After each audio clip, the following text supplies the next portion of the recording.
Um modo de ver isso é o que o Romano está dizendo, que é assim, não quero autoridade tipo pai. Então, o Kojève, 3 das 4 dimensões da autoridade estão contempladas aqui e a autoridade do pai fica de fora. Na monarquia, essa autoridade é preservada, porque é claro que é uma coisa absolutamente simbólica, não é? Mas a família real é uma autoridade que não é a do chefe, né? Não decide, não faz lei, não julga e está ali para quê? Não é? E todo mundo adora. Mas essa dimensão, não é, simbólica da autoridade, não é? Dizer isso não existe, isso é bobagem, não existe, é a mesma coisa que perguntar, que nem o Stalin perguntou, quantas divisões tem esse Papa, né? Esse Papa tem autoridade? Quantas divisões militares ele tem, né? Descrer desse simbolismo. Então, não se trata de achar, como pretendia, né, Freud e outros, que isso é um período infantil, né, na vida da gente, esse negócio de ainda querer rei, não sei o quê, e rei, rainha. Isso tem um simbolismo, não é, que não é absolutamente desprezível. Na Inglaterra isso se manteve, se mantém até hoje, não é, havendo, desde o século XVII, câmaras dos comuns, câmaras dos lordes, não é, havendo um sistema de representação, não é? Importante, um sistema bem consolidado, né? E ainda assim disseram, é preciso uma família ali, né? A família real para representar, no fundo, simbolicamente, essa autoridade tipo pai. Diga-no. Aqui no Brasil também isso é muito presente, né? Aqui no Brasil isso é muito presente, né? Tem uns textos, não sei se a professora Maria Sadek, né? Que ela fala que, em razão do neocoronelismo, em razão dessa ausência de direitos, esse aspecto negativo, quem está no poder meio que se aproveita da situação e fica numa relação assistencialista, populista, né? Com quem precisa. E isso meio que conformou a nossa cultura, desde ter essa relação com o presidente da República. Mas esse paternalismo na política é um desvio, não é? Como o autoritarismo é um desvio da ideia de autoridade. A gente não quer o paternalismo, a gente não quer o autoritarismo. Agora, precisa da autoridade. E há quem ache que seria necessário, não é? Os monarquistas todos defendem essa perspectiva do simbolismo na família real. Isso daí é posto assim na Inglaterra na Revolução Inglesa do século XVII, é 1680 e pouco, né?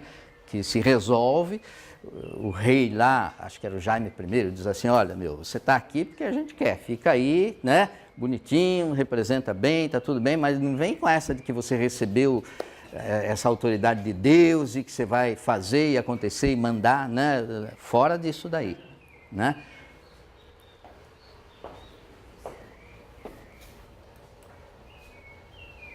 Bom, o exercício da autoridade em termos de educação, não é?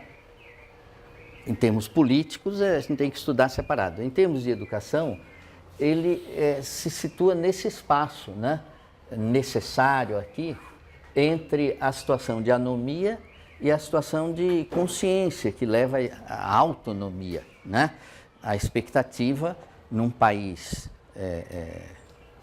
com uma democracia funcionando, os poderes organizados, né? Separados, e que haja uma Constituição que organiza isso, né? A Constituição é a certidão de nascimento de uma nação, né? Uma diferença de que pode mudar a Constituição e tudo, atualizar, né? Mas é como nasce a nação, a partir de uma Constituição. Agora, no âmbito da educação, o exercício da autoridade é associado à heteronomia, quer dizer, de fora a gente regular a atuação dos outros, né? Porque, em termos de educação, o ser humano nasce carente, a situação, ao nascer é de anomia, não tem regra, não reconhece regras e, não é? Então, alguém de fora precisa colocar regras para um bebê, para uma criança, precisa impedir que ela faça alguma coisa. A criança vai pôr os 2 dedos na tomada lá, os dedinhos, eu digo, ela é autônoma, vai lá e enfia o dedo, né? Assuma a responsabilidade, né?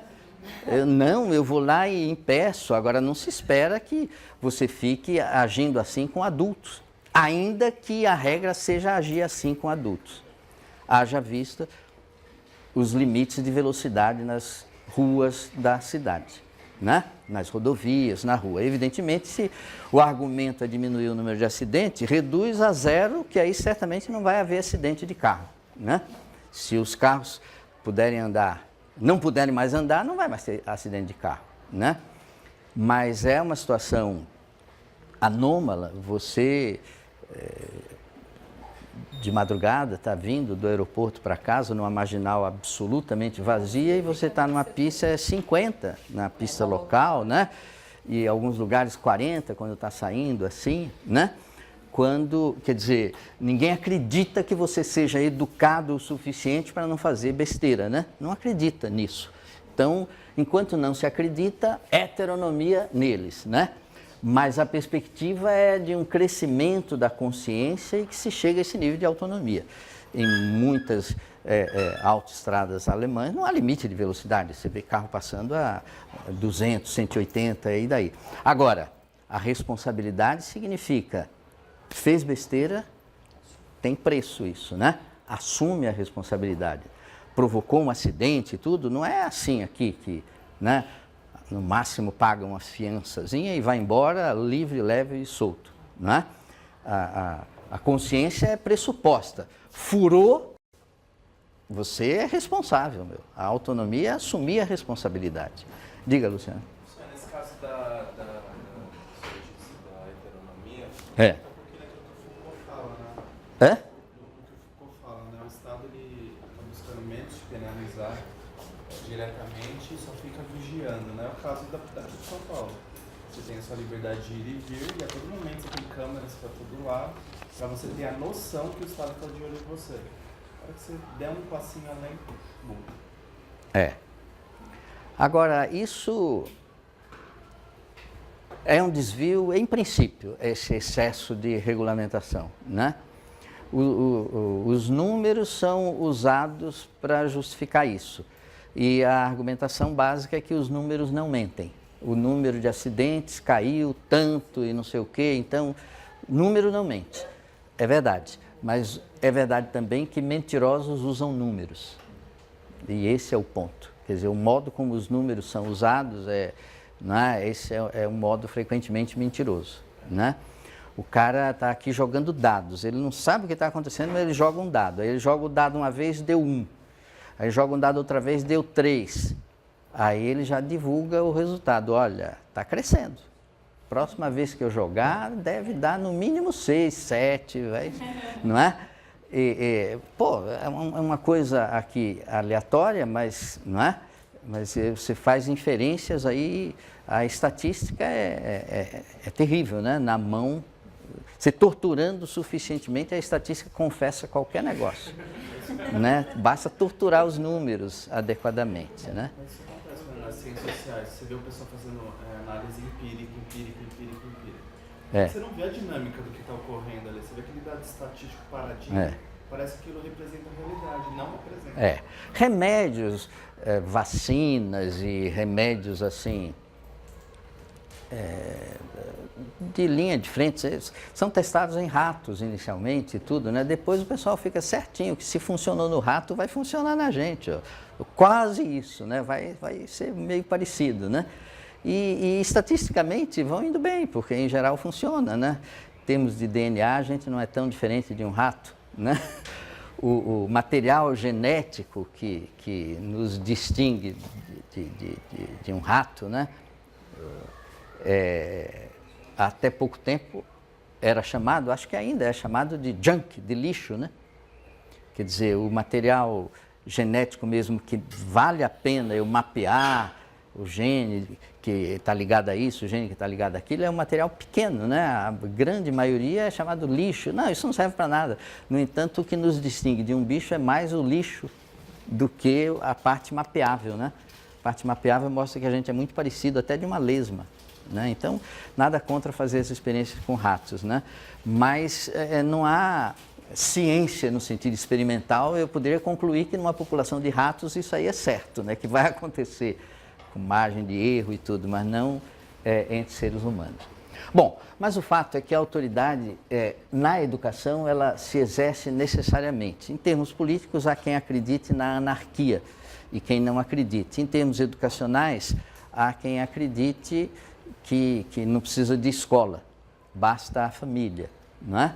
E em alguns países isso é legítimo. O pai mesmo, a família em casa é que educa as crianças, né? Cuida das crianças. Em geral, isso não é a regra, né?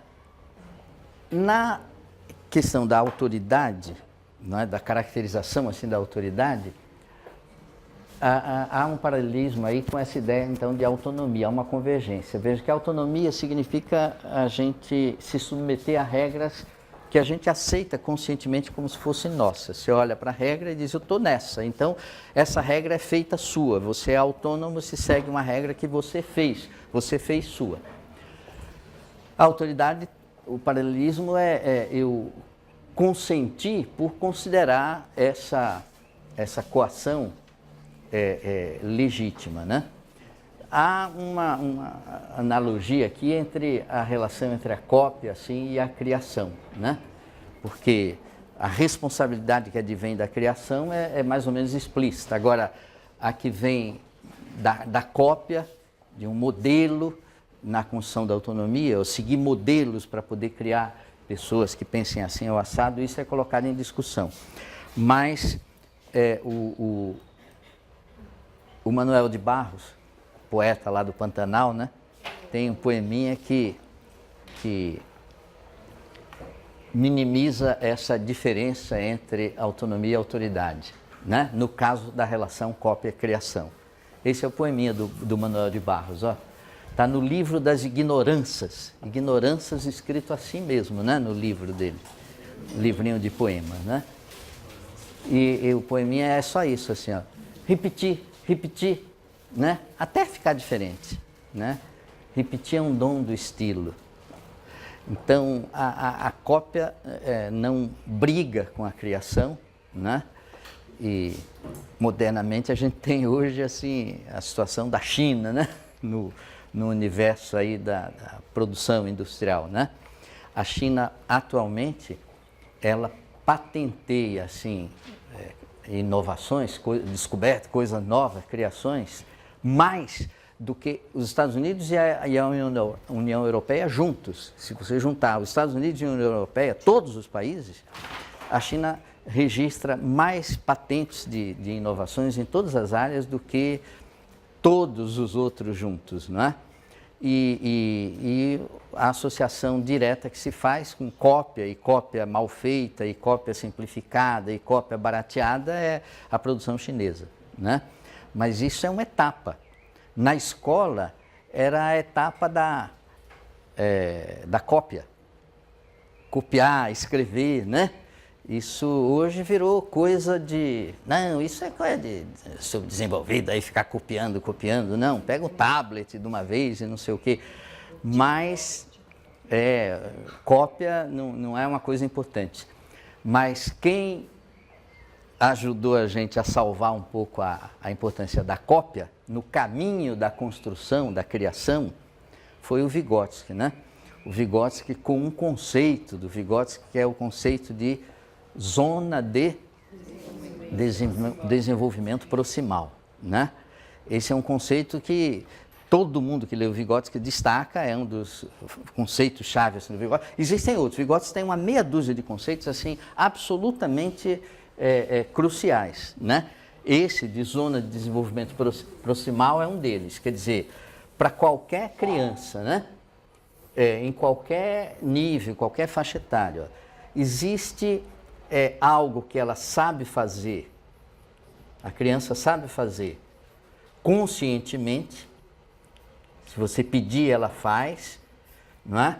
Então, isso que está aqui embaixo, ela sabe fazer e manda, ela faz. E existe um nível de coisas que ela não faz. Não adianta mandar fazer que ela não faz. Não sabe, né? Está acima, né? Então, só que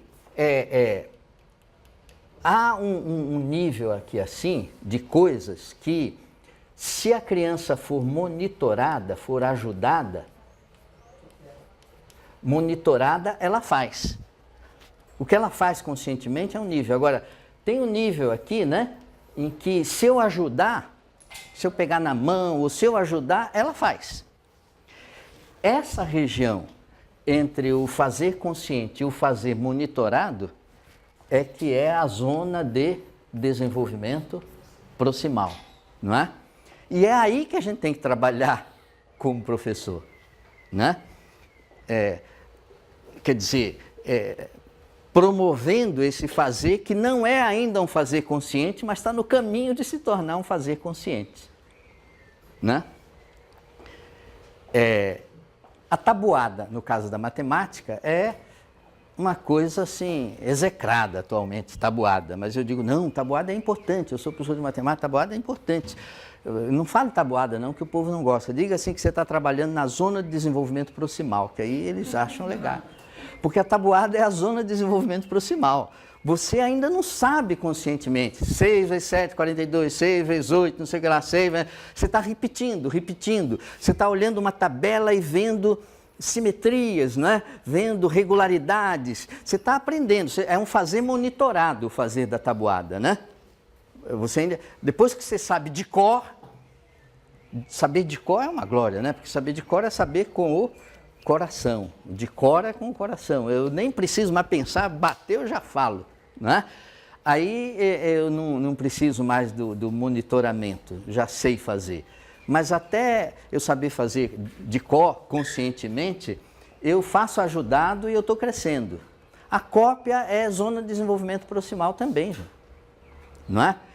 Não copiar à toa, copiar qualquer coisa que você não está vendo, não está entendendo nada, mas o exercício é zona de desenvolvimento proximal, não é? Então, o Vygotsky tem uma meia dúzia de conceitos assim, absolutamente fundamentais, não é?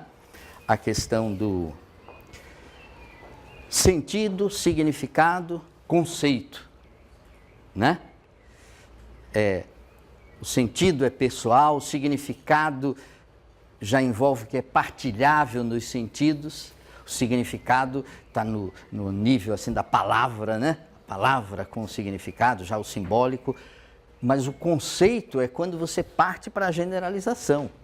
Eu já entendi assim sobre a minha casa, mas eu vou pensar assim, em geral, o que significa uma casa, um lar, não é? O conceito assim. Então, esse percurso, o Vygotsky trabalha bem sentido, significado, conceito, né? O significado já é algo partilhável, já pressupõe, então, que essa diversidade de sentidos tem algo em comum aqui, que dá para a gente conversar sobre isso. A minha visão é diferente da sua, da do Laércio, mas a gente consegue conversar. A diversidade de sentidos não impede, né, que haja algo comum, e esse partilhável é o significado, né? Uma palavra, traduzido por uma palavra, por exemplo. O significado está no verbal. O Vygotsky trabalha pensamento e linguagem, é o livro dele, né? Mas você chega na palavra e você não para ali. Você chega na palavra e você vai para o conceito. A filosofia vive de conceito, não vive de palavra, né? Os conceitos. A ciência vive de conceitos, não é? Então é preciso sair do nível da palavra para o nível do conceito. E com degraus, né? Degraus que nas ciências são muito utilizados. Por exemplo, um degrau fundamental são os conceitos espontâneos, né? Os primeiros conceitos, os pré-conceitos, no sentido positivo, o que vem antes do conceito. Porque nem todo preconceito é negativo. Negativo é você fechar a questão, né? essa simplificação que é fechar a questão antes da hora, mas você, para chegar ao conceito, você passa pelas ideias pré-concebidas. Muitas ideias preconcebidas são erradas, inadequadas, aí você tem que depurar. Mas não dá para dizer limpa de tudo que é ideia e já põe aí só a ideia correta, prontinha, final, né? O conceito. E ninguém constrói conceito assim, né? Mas são alguns insights aí do Vygotsky. Bom, um caso delicado, né, gente? Um caso delicado, mas importante a gente conversar aqui um pouquinho. A escola e a família, a autoridade na escola e a autoridade na família, né? A escola não é uma democracia, gente. Nós vamos discutir a autoridade nas democracias, como é que se elege essas regras eleitorais. Vamos discutir aí, né, nas próximas aulas. Mas a escola não é uma democracia. A gente não elege na escola assunto que vai estudar, professor, a não ser muito circunstancialmente, em situação muito específica.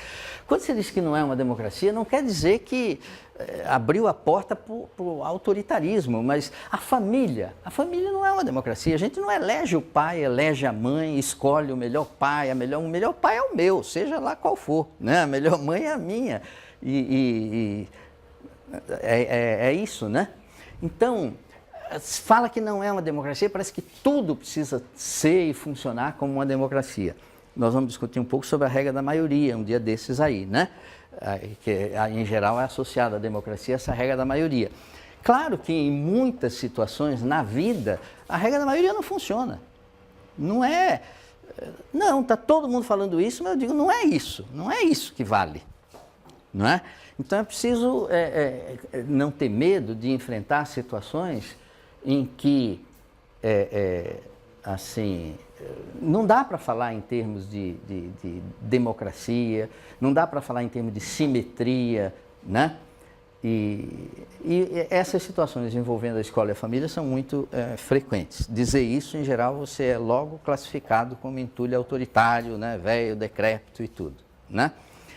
Agora, a tolerância é fundamental. Não é porque não é uma democracia que é um lugar da intolerância ou lugar do autoritarismo. É lugar da autoridade e da tolerância. Não é? A tolerância é fundamental na escola, a tolerância é fundamental na família. Não é? Tanto quanto é na vivência democrática. A tolerância é um valor fundador de uma pessoa. Agora, não dá para pretender essa uniformização aí dos âmbitos, né? A tolerância, por exemplo, quando não se exerce uma autoridade, é um abuso, né? Mas falar de tolerância é falar dessas três coisas, é falar assim eu tenho que tomar conhecimento das diferenças. Tomar conhecimento das diferenças é o passo inicial.